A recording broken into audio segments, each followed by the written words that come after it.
तुषार ट्रेनमधल्या general डब्याच्या सीटवर बसून झोपला होता. गाडी एका स्टेशनला थांबली आणि पुन्हा सुरू झाली आणि अचानक त्याची नजर घटस्फोट दिलेल्या आपल्या बायकोवर म्हणजेच मेघावर पडली. त्याला कळलेच की नाही की त्याच्या समोरच्या सीटवर कधी येऊन बसली. चक्क 4 वर्षांनंतर आज तिला पाहत होतो. ती खूप बारीक झाली होती. तिने कोणती तरी जुनी आणि स्वस्तवाली साडी नेसली होती. न कपाळावर टिकली न गळ्यात मंगळसूत्र. याचा अर्थ असा होतो तिने अजूनही दुसरं लग्न केलं नव्हतं. ती अजूनही माझ्यासारखी एकटीच आहे का? तुषार तिच्याबद्दल असा विचार करत होता की तेवढ्यातच मेघाची नजर त्याच्यावर पडली. नजरानजर होताच तुषारने आपली नजर लगेच दुसरीकडे वळवली. मग माहीत नाही तुषारच्या मनात काय आलं की तो आपल्या सीटवर उठला आणि मेघाच्या जवळ असलेल्या एका मुलाच्या सीटवर जाऊन बसला आणि त्या मुलाला आपल्या सीटवर बसण्यासाठी निघून गेला. तेव्हा तुषारने मेघाला विचारले, कशी आहेस मेघा? मेघाने एक नजर तुषारवर टाकली आणि खिडकीकडे तोंड करून म्हणाली, मी बरी आहे. तू? तुषार म्हणाला, मी सुद्धा बरा आहे. पुण्याला जात आहे. दिवाळी असल्या कारणाने रिझर्वेशन सीट मिळाली नाही, त्यामुळे जनरल डब्यात यावे लागले. तू कुठे जात आहेस? मेघा म्हणाली की मी सुद्धा पुण्याला जात आहे. आजकाल आई तिथे माझ्या मोठ्या भावाकडे राहत आहे. तिची तब्येत काही दिवसापासून बरी नाही म्हणून मी तिला भेटायला जात आहे. बराच वेळ दोघांमध्ये शांतता होती. मग तुषार म्हणाला, मेघा एक विचारू का? मेघाने डोळ्यांनीच विचारले, काय? तुषारने संकोचपणे विचारले की तू अजूनपर्यंत लग्न का नाही केलंस? ती काहीच बोलली नाही. मग तुषारनेही पुन्हा काही विचारले नाही. मग मेघाने विचारले, तू केलेस का लग्न? तुषारने काहीच न बोलता नकारार्थी मान हलवली. मग पुन्हा बराच वेळ दोघांमध्ये शांतता होती. जणू काही दोघेही एकमेकांना परखत होते. तेवढ्यात डब्यात चहा विकणारा आला होता. तुषारने मेघाला विचारले, चहा पिणार का? मेघाने नाही म्हणून मान हलवली. तेव्हा तुषारने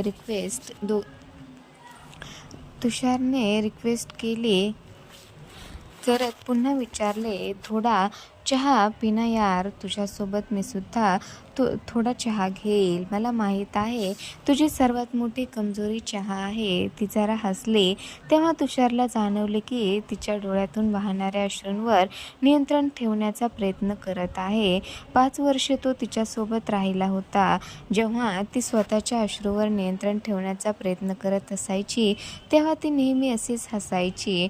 तुषार मुद्दाम दुसरीकडे पाहू लागला म्हणून लगेच मेघाने आपले अश्रू पुसले. मग ती नॉर्मल होऊन म्हणाली की एका अटीवर चहा घेईन. तुषारने विचारले, बोल काय अट आहे? तेव्हा मेघा म्हणाली की मी पैसे देईन. तुषार काहीच बोलला नाही. मग मेघाने दोन असे तेव्हा ती चहा विकत घेतला आणि एक चहा तुषारला देत बोलली, आता मी कमावू लागले आहे. एका प्रायव्हेट शाळेत शिकवायला जाते. मी महिन्याला 10,000 रुपये मिळतात. चहा पीत तुषार म्हणाला, घटस्फोटाच्या वेळी कोर्टाच्या आदेशानुसार मी तुला 30 लाख रुपये देत तर होतो. जर घेतले असते तर स्वतःची शाळा सुरू केली असतीस. पण तू खूप स्वाभिमानी आहेस. या जमान्यात पैशाविना काहीच होत नाही. मेघा हसतच म्हणाली की जर मी पैसे घेतले असते तर स्वतःच्या नजरेत पडले असते. शिवाय माझ्या मनाला काय उत्तर दिलं असतं? माझ्या मनाने रोज मला प्रश्न विचारला असता, ज्याला सोडून आली आहेस त्याच्याच आधारावर जगत आहेस. तुषार म्हणाला की तू खरंच खूप चांगली आहेस. मनाने स्वच्छ आणि निरागस आहेस. हे सर्व तुझ्यासोबत घटस्फोट घेतल्यानंतर मला कळतं. तू विश्वास ठेवणार नाहीस, पण मी खरंच खूप बदललो आहे.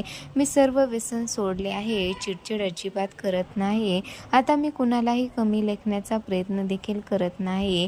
ज्याच्याबद्दल तुला खूप वाईट वाटायचं त्या सर्व वाईट सवयी मी सोडल्या आहेत. मेघा उदास होत म्हणाली की आता याचा काय उपयोग? जेव्हा मी नकार द्यायची तेव्हा तर तू माझी एकही गोष्ट कधी ऐकून घेतली नाहीस. तुझ्यामुळे प्रत्येक वेळी मी टेन्शनमध्ये असायची. याच कारणामुळे माझा 2दा गर्भपातही झाला. नाहीतर आज माझी ही 2 मुले असती. बोलता बोलता मेघा रडू लागली. मुलाचं पुरुषाचा विषय निघाला तेव्हा तुषारचे डोळे भरून आले, पण तो एक पुरुष होता त्यामुळे अश्रूंना बाहेर वाट दाखवण्याआधीच पिऊन गेला आणि म्हणाला की कधी कधी वाटतं की मी खूप वाईट माणूस आहे. मी कधीच नात्याचा सन्मान केला नाही. त्याची शिक्षा मला आजही भोगावी लागत आहे. आता तर आई सुद्धा सोडून गेली आहे. आई गेल्याचे ऐकून मेघालाही खूप दुःख झालं आणि ती म्हणाली आईची तब्येत तर चांगली होती, मग अचानक आईंना काय झालं? पण आता मात्र तुषारला त्याच्या भावनावर आवर घालता आला नाही. तो भावनेच्या भरात आपले अश्रू थांबवू शकला नाही आणि म्हणाला की ती प्रत्येक क्षणी तुझी आठवण काढत असायची. म्हणायची की माझ्या सुनेला पुन्हा आपल्या घरी घेऊन ये. मी तिला कसं समजावू की घटस्फोट झाल्यानंतर सून परत घरी येत नाही. मग दोघांमध्ये काही वेळ पुन्हा शांतता पसरली. आता पुणे स्टेशन आलं होतं. तुषारने हळूच विचारलं की पुन्हा कधी जाणार आहेस? मेघा म्हणाली आजची रात्र इथेच थांबणार आहे. उद्या सकाळच्या ट्रेनने मी परत जाईल. इतकं बोलून ती तिथेच थांबली. तुषारही तिथेच थांबला. मग तुषारने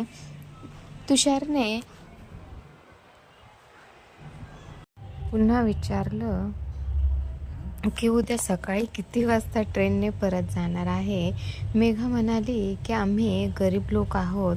रिझर्वेशन करून जात नाही. जनरल डब्यात प्रवास करतो.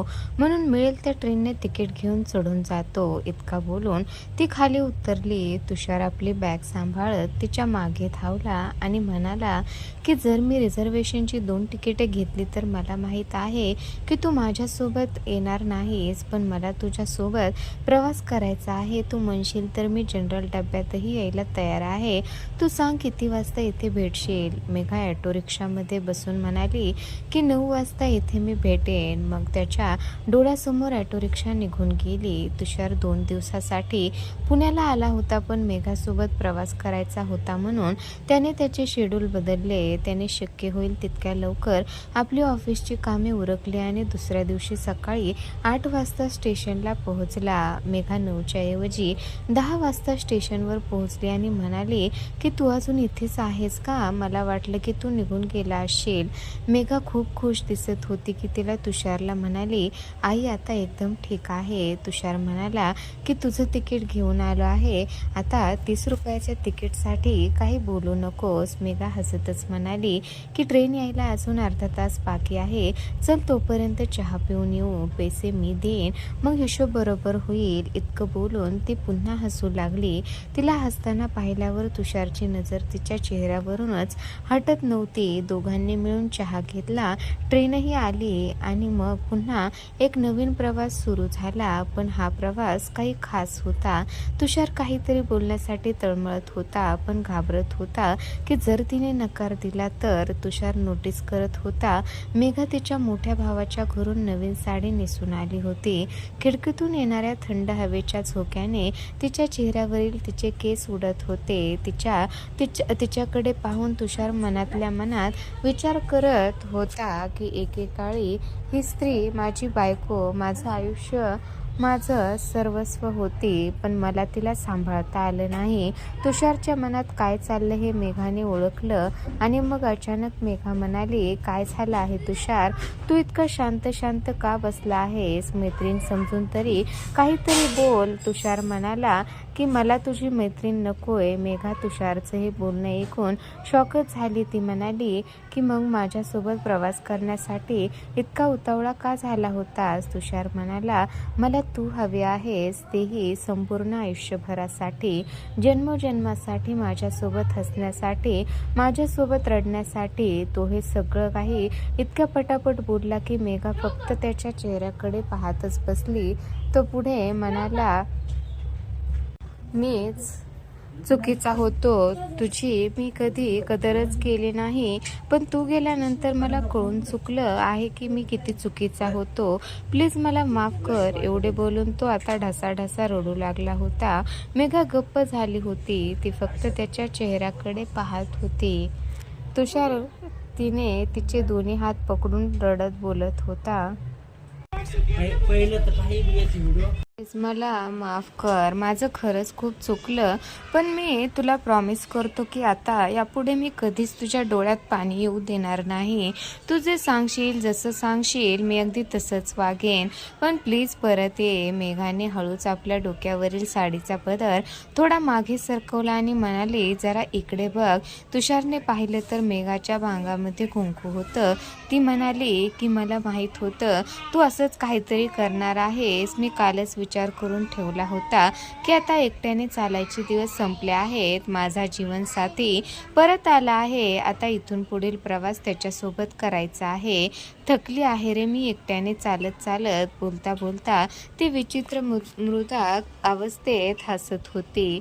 तुषार म्हणाला, मला माहीत आहे जेव्हा तुझं मन भरून येतं तेव्हा तू अशीच हसते. आज नको थांबू, अश्रूंना वाहून जाऊ दे. तुझं मन हलकं होऊन जाईल. इतकं ऐकताच मेघाचा बांध फुटला आणि जोरजोरात रडू लागली.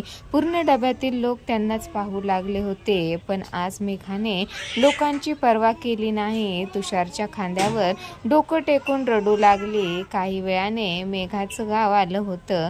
गाडी काही वेळ थांबली आणि मग निघाली. मेघा आता तिथे उतरायचं नव्हतं. तिच्या आयुष्याने पुन्हा एक नवीन वळण घेतलं होतं. आता तिचं ठिकाण माहेर नाही तर नवऱ्याचं घर होतं, जे कितीतरी वर्षापासून तिची परत येण्याची वाट पाहत होतं. ती अजूनही तुषारच्या खांद्यावर डोकं ठेवूनच होती. डोळे बंद करून मंद स्मित हास्य गालावर उमटत होतं, जसं काही एक लहान मुलासारखं. तर मित्रमैत्रिणींनो, तुम्हाला ही कथा कशी वाटली ते कमेंट करून नक्की कळवा. कथा आवडली असेल तर कथेला लाईक शेअर करायला विसरू नका. धन्यवाद.